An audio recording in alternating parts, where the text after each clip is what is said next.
ये आपको पता ही है, ये 4 पहलू हैं, 4 डोमेन हैं, ठीक। PCSE ये सब आपस में इंटर रिलेटेड भी हैं, फिजिकल, कॉग्निटिव, सोशल और इमोशनल डेवलपमेंट, ठीक। सोशल से जुड़ा हुआ है आपका मॉरल डेवलपमेंट, जिसको हम नैतिक विकास कहते हैं, समाज में तो जरूरत पड़ती है गलत सही की। कॉग्निटिव में जितने भी काम दिमाग से होते हैं, thinking, reasoning, problem solving, imagination, कल्पना, जिसको हम कह रहे हैं। फिजिकल डेवलपमेंट से मोटर डेवलपमेंट जुड़ा हुआ है। और आपकी लैंग्वेज किससे जुड़ी हुई होगी? भाषा। तो भाषा भी आपकी कॉग्निटिव यानी आपके दिमाग से ही तो जुड़ी हुई है ना। तो ये एक बात हो गई। कोई दिक्कत परेशानी इस बात को समझने में हो तो बता दीजिए, दोबारा देने की कोई जरूरत नहीं है। जो भी आपका नाम है लिटिल नोनू विद ऑल इन, पता नहीं कितना बड़ा नाम रखा हुआ है इन्होंने। तो कह रहे हैं कि 97 आए हैं पेपर 1 में, 92 आए हैं पेपर 2 में, तो क्या दोबारा पेपर देना चाहिए? बिल्कुल नहीं देना चाहिए, मार्क्स मैटर नहीं करते हैं। प्राइवेट में कहीं पूछ सकता है आपसे, अगर आपका इंटरव्यू बहुत अच्छा होगा तो हो सकता है वहां भी ना पूछें, तो वो आपकी इच्छा पे डिपेंड करता है। काम तो आपका कोई नहीं रुक रहा दोबारा दिए बिना, गवर्नमेंट जॉब में तो फर्क नहीं पड़ेगा।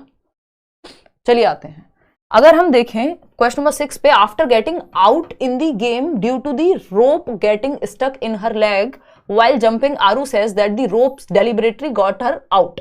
At what stage of Jean Piaget's theory of cognitive development do children reason like this? बच्चों का तर्क reason like this मतलब पियाजे ने किसकी बात की है? कॉग्निटिव डेवलपमेंट की, यानी आपके संज्ञान, आपके मेंटल यानी आपके मानसिक विकास की बात की है पियाजे ने, ठीक है ना। फर्स्ट टाइम वॉचिंग, बहुत बढ़िया शालिनी। रस्सी कूदते समय पैर में रस्सी फंस गई एक बच्ची के, और वो रस्सी फंसने के, रस्सी अटक जाती है ना, कई बार आप कूदते हैं बचपन में, आपने रस्सी कूदी होगी, स्किपिंग द रोप कहते हैं हम। तो अगर आउट हो गई बच्चे के बीच में, पैर में अटक गई वो रस्सी, क्यों? क्योंकि आप सही कोऑर्डिनेशन नहीं बना होगा आपके उछलने और रस्सी के उछालने में, समन्वय नहीं बना होगा, तो पैर में अटक गई। इसलिए थोड़ी कि रस्सी का मन कर रहा था कि आपके पैर में अटक जाती हूं और अटक गई, लेकिन बच्चों को लगता है ऐसा कि ये जान के अटकी है। तो रस्सी फंसने के कारण बच्चा हो गया आउट। आरू क्या कहती है फिर कि उसे रस्सी ने जानबूझकर आउट किया है ना। कि अगर बच्चा जमीन पे गिर जाए, वो वाली बात होती थी ना, तो हम कहते थे चींटी मर गई, चींटी मर गई, कोई बात नहीं, रो मत। यानी इस टेबल को भी चोट लगी होगी, या इस टेबल ने बच्चे को अगर चोट लग गई टेबल से, तो वो कहेगा इस टेबल ने मारा है मुझे, जबकि टेबल तो निर्जीव है। यानी यहां पे लिविंग और नॉन लिविंग का कॉन्सेप्ट बच्चे का क्लियर नहीं होता है इस उम्र में, निर्जीव और सजीव चीजों का। उसे लगता है निर्जीव चीज में भी जान है, यानी वो नॉन लिविंग को भी लिविंग समझता है। तो रस्सी खुद से थोड़ी कुछ करेगी, रस्सी की अपनी कोई प्लानिंग थोड़ी है। तो ये प्री ऑपरेशनल स्टेज है। एक तो उम्र क्या है? 2 से 7 वर्ष। इस कॉन्सेप्ट को क्या कहेंगे? एनिमिज्म कहेंगे, यानी सजीववाद, कि वो निर्जीव को भी सजीव समझता है, यही सजीववाद है या एनिमिज्म है। बात ठीक है? ऐसा बहुत केसेस में हो सकता है, इसके अनगिनत उदाहरण हैं। आप समझते ही हैं कि अगर ये पेन उसकी आंख में, या भगवान ना करे खैर लगे, या उसके सर में, या कुछ भी लग जाए, वो कुछ भी खेल रहा था, मान लो बॉल को उछाल के खेल रहा था बच्चा या बच्ची, 2 से 7 वर्ष की है।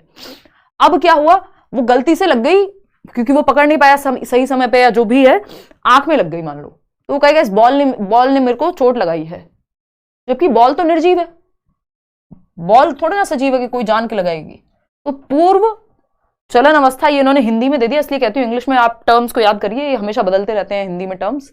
इसको वैसे पूर्व संक्रियात्मक अवस्था कहते हैं। पियाजे की 4 अवस्थाएं इसी सीक्वेंस में, SPCF से मैं याद रखने को कहती हूँ आपको, sensory motor, pre operational, concrete और फॉर्मल ऑपरेशनल। ठीक है जी। चलिए खैर क्वेश्चन नंबर 7 पे चलते हैं। एक और क्वेश्चन है प्रॉक्सिमो डिस्टल से, देखना डेवलपमेंट से क्वेश्चन काफी हैं ये पेपर 1 में। Proximo distal principal states that in infancy batch वालों को याद होगा, आज ही डिस्कस किया था। इन्फेंसी क्या है? जन्म से 2 वर्ष की अवस्था। समीपस्थ सिद्धांत कहता है कि शैशवावस्था में, कई लोग इसको जन्म से 5 वर्ष भी मानते हैं, यूपी टेट में है लेकिन वो आपके काम का, सी टेट में आपको जन्म से 2 वर्ष मान के चलना है।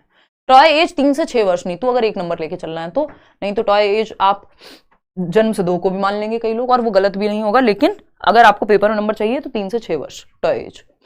देखिएगा, समीपस्थ सिद्धांत कहता है कि शैशवावस्था में यानी इन्फेंसी में development of language occurs rapidly as it is a sensitive period for development. जबकि मैंने आपको बताया sensitive period for language development कौन सा है? अर्ली चाइल्डहुड, पूर्व बाल्यावस्था। 2 से 6 वर्ष बहुत तेजी से फास्टेस्ट डेवलपमेंट होगा लैंग्वेज का, सबसे तेजी से भाषा का विकास होता है।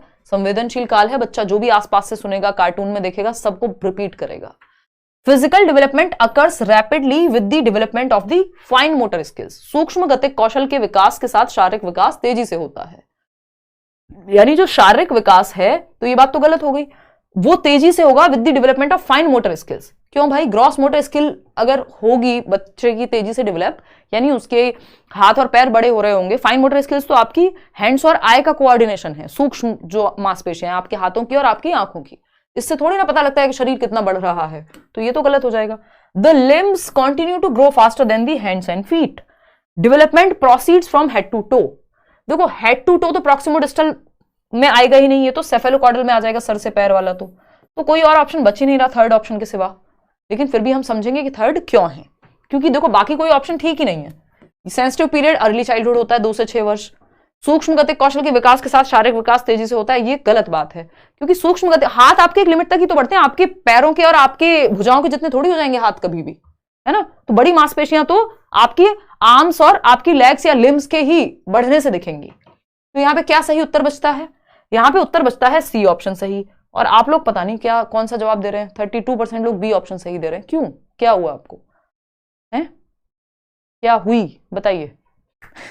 देखिएगा, सूक्ष्म गतिक कौशल के विकास के साथ शारीरिक विकास तेजी से होता है, ये कहना गलत होगा, क्योंकि ग्रॉस लिखा होता है यहां, यानी स्थूल गतिक कौशल की बात होती है तो शरीर आपको बड़ा दिखेगा, क्योंकि बड़ी मांसपेशियों की बात हो रही है।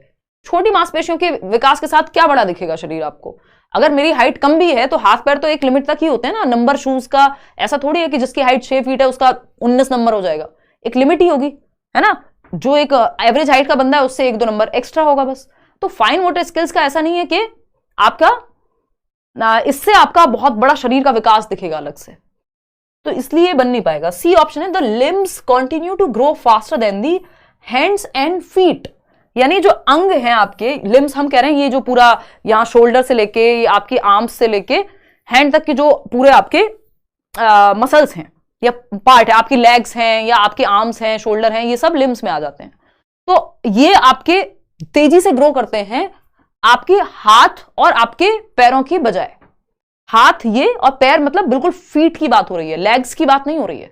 बात एकदम सही है कि जो आपके शोल्डर या आर्म्स या लेग्स हैं वो तेजी से विकसित होंगे बजाय कि आपके हाथ और पैरों के। हाथ मतलब हैंड्स और फीट, लेग्स और आर्म्स की बात नहीं हो रही। लेग्स और आर्म्स तो तेजी से विकसित हो रहे हैं हैंड्स और फीट की बजाय, क्योंकि हैंड्स और फीट तो एक लिमिट तक ही विकसित होते हैं ना, बहुत तेजी से ऐसा तो नहीं होगा। तो यहां पे सिंपल बात है, तो इसमें क्या दिक्कत है, अंग हाथों और पैरों की तुलना में तेजी से बढ़ते रहते हैं। अंग से लिम्ब से मतलब है यहां पे शोल्डर, आर्म्स, लेग्स, ये सब, तो ये तो तुलना में ज्यादा ही बढ़ेंगे ना। अगर तुलना में ज्यादा नहीं बढ़ेंगे आपकी ये भुजाएं या आर्म्स और लेग्स, तो फिर तो आपके हाथ बहुत बड़े दिखेंगे आपको, ये वाले हाथ अपनी आर्म्स से। तो ये तो स्वाभाविक है कि इसकी अपेक्षा जो है आर्म्स या हैंड्स और फिंगर्स की जो मसल्स हैं वो स्पीड उसकी कम होगी, क्योंकि वो एक सीमा तक ही विकसित होते हैं ना, आप देख पा रहे हैं। तो बॉडी का प्रोपोर्शन है वो। तो क्वेश्चन नंबर 8 देखिएगा क्या कहता है। क्वेश्चन नंबर 8 एक असर्शन यानी अभिकथन है और उसका कारण है, learners construct their own knowledge based on what they already know. यानी जो उनकी प्रीवियस नॉलेज है, पूर्व ज्ञान है, बच्चे जो पहले से जानते हैं उसके आधार पर नए ज्ञान को निर्मित करते हैं या निर्माण करते हैं। यानी जो मैं जानता हूं उसमें मैं ऐड कर लूंगा कुछ, तो मेरा नया ज्ञान बनेगा। बात तो सही है, इसमें क्या दिक्कत है, ट्रू है ये बात एकदम। इसका रीजन क्या है, finding patterns and making linkages with previous knowledge helps learners to process information meaningfully.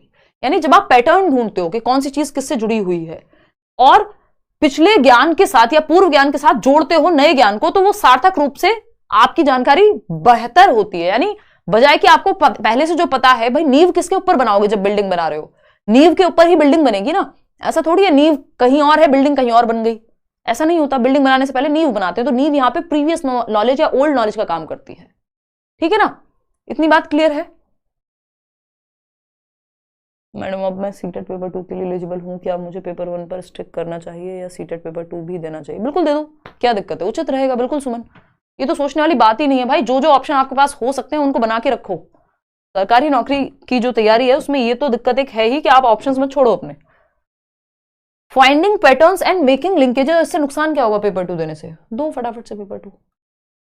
ठीक है सुमन, चलिए जवाब दीजिए अब फटाफट से। तो ये बात भी सही है कि मीनिंगफुल लर्निंग होती है यदि आपको जो आता है उससे आपको जोड़ करके कुछ नया सिखाया जाए, तो वो अर्थपूर्ण लर्निंग होगी, रट्टाफिकेशन नहीं होगा, है ना। 2 प्रकार की लर्निंग, मीनिंगफुल यानी अर्थपूर्ण, और एक है रोट लर्निंग यानी रट्टाफिकेशन। तो रट्टाफिकेशन से बचना है। रट्टाफिकेशन वो होगा जब आपको पहले से कुछ पता ही नहीं उस चीज के बारे में और ना नया बताया, बस रट लिया आपने जो भी नई चीज आई। जबकि मीनिंगफुल या अर्थपूर्ण अधिगम वो होगा जितना आपको आता है उसमें कुछ नया जोड़ा गया है तो मीनिंगफुल है। तो both A and R are true and R is the correct explanation of A. चलिए एक और क्वेश्चन है असर्शन और रीजनिंग का। देखिएगा क्या पूछा है। असर्शन और रीजनिंग इस तरह क्वेश्चन टाइम लेते हैं, अभिकथन है और एक उसका कारण है। Childhood is experienced differently bye children across cultures. बच्चों द्वारा बचपन अलग अलग संस्कृतियों में अलग अलग तरह से अनुभव किया जाता है ना। हमारे यहां अगर हम बात करें, गुरुकुल की प्रथा थी, कहीं कुछ और तरह की प्रथा रही होगी। अगर हम अमेरिका की बात करें, यूरोप की बात करें, या आज भी इवन जो हमारे यहाँ हम जिस तरह से कह रहे हैं कि बचपन में ये काम बच्चे को करना चाहिए, है ना, या इवन आर्थिक स्थिति के हिसाब से भी बचपन का अनुभव डिफरेंट हो जाएगा। क्या एक अमीर परिवार का बच्चा वो सुबह ही